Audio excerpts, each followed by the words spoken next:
used to drive a truck all across the country and park it up at the by the Starbucks and Safeway. I don't do that anymore. I got certified as a behavioral health specialist. I devoted a lot of my life to mental health after losing my mom to suicide years ago. So now I spend my time on the phone. I work for Medicaid, and I talk to and help people that are less fortunate. So I'm here every day in beautiful Lake Stevens. I hung up the keys about 2 months ago, and I spend every day here now. Now I have the time to enjoy this place, especially now that spring is upon us. And amidst all this beauty, I notice one thing that is running rampant through our community, and that is the overwhelming presence of pedophiles and sex offenders and people that put their needs above the safety of those that can't defend themselves or that are vulnerable. Working in the mental health sector, I see how bad it can get. The stories that I hear make me sick sometimes, and it's really hard not to take it with me day after day.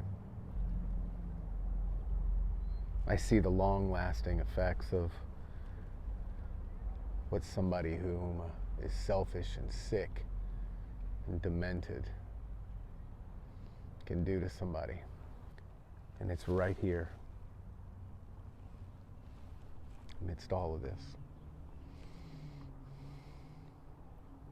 Right here. I come from a real small town in Ohio. We had one cop, and that stuff didn't fly where I come from. People tried it, but it didn't last. They found no shelter within the confines of a beautiful little community in Ohio where neighbors cared about one another. If your lawnmower broke and you didn't have the money to fix it, your neighbor would get off of work at the factory and he'd come over and mow it for you as long as you needed him to and wanted nothing in return. If you lost a family member or a child, God forbid, there was a never-ending supply of covered dishes that showed up at your front door to make sure you didn't have to cook as you grieved. Why is it here? What happened to this community to where such horrible stuff is happening to small children and women? How can such a beautiful community have such a dark underbelly? You know, one thing about me, a lot of you that follow me on my social media platforms know that I lost everything in the midst of my trucking career, but one thing I played pretty close to the chest is I found love in this community too. One day, sitting up in the Michaels parking lot, a pretty blonde in a red Jeep pulled up, and we went over to Razzles and had a drink and talked. I found out she was a behavioral health specialist, a therapist. Got her master's degree, brilliant woman. And our courtship has gone on for about a year now. Madly in love.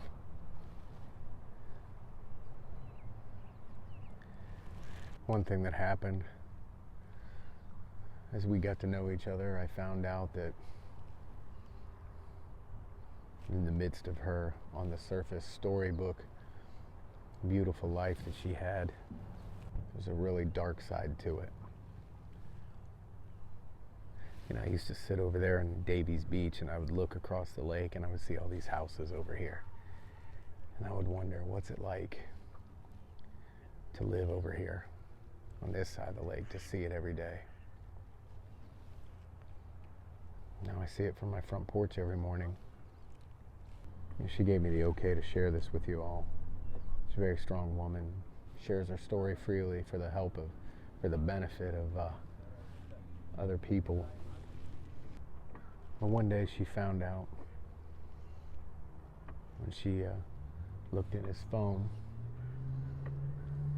Long story short, he was drugging her, and then when she'd pass out, he would rape her in her sleep and record it. Storybook life. Beautiful house on the lake. 2 beautiful kids. The American dream. And in a blink of an eye, it was a nightmare. Well, I'm sure y'all can figure out they're no longer together. And this is my point. I know why this community is tainted with these type of people. It's been almost a year now. The police department has lost the evidence and had to been given it again. It's sad. For months on end, nothing was done with it. This person is walking freely. And upon all the research, we found out that there's hundreds and hundreds and hundreds of violent offenders, sex offenders, and degenerates walking amongst each and every one of us. Free. Because they don't have the manpower. They don't have the tools. They don't have the ability to prosecute these people, these monsters. So they walk free. What are we going to do about it? I have a relatively large platform. No, I don't have a truck anymore to bring the kiddos to come and see. And that part of me is gone. I'll be damned if I'm going to sit here and enjoy all this, knowing what's happening to it all. They say if you're not part of the solution, you're part of the problem.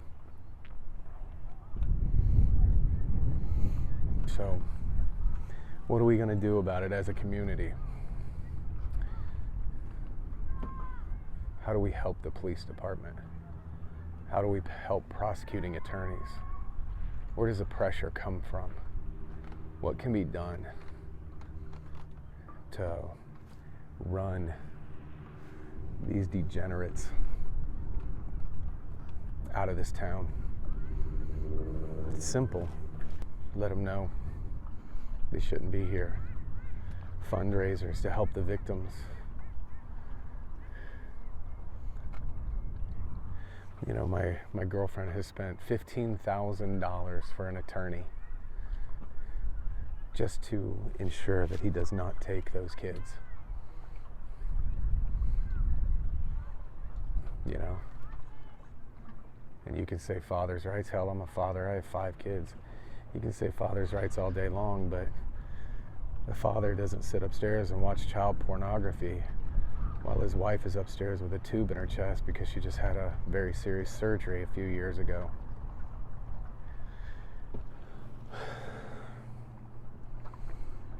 I think when you do something like that, you resign your right to be able to care for children.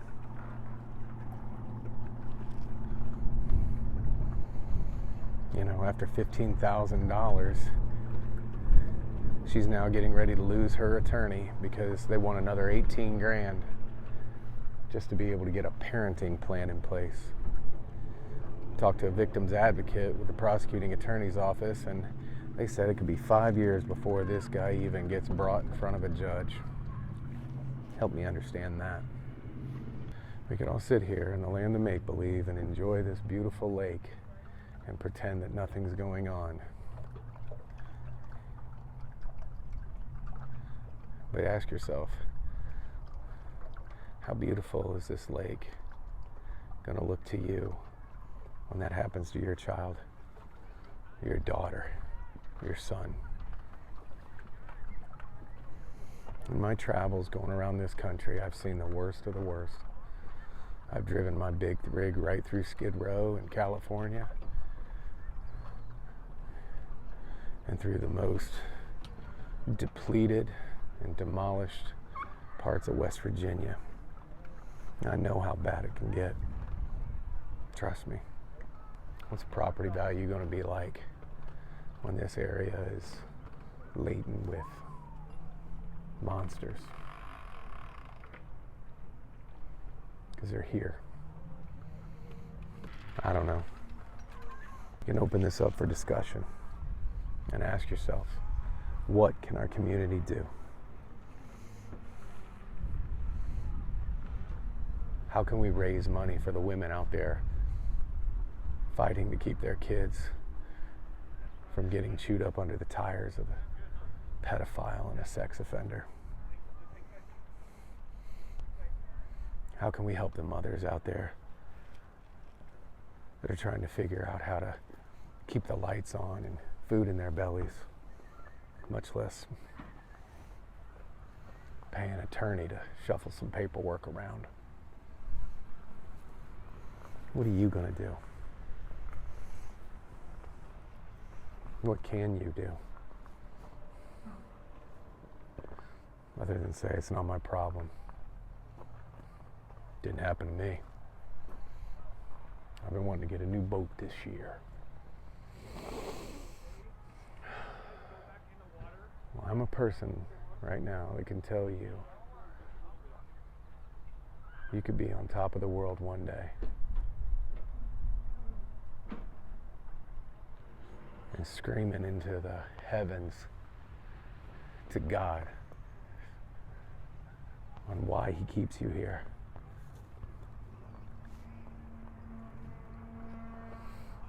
It's real. So, yeah, this old Stogie the Trucker's call to action to all of you. What are you going to do to save all this?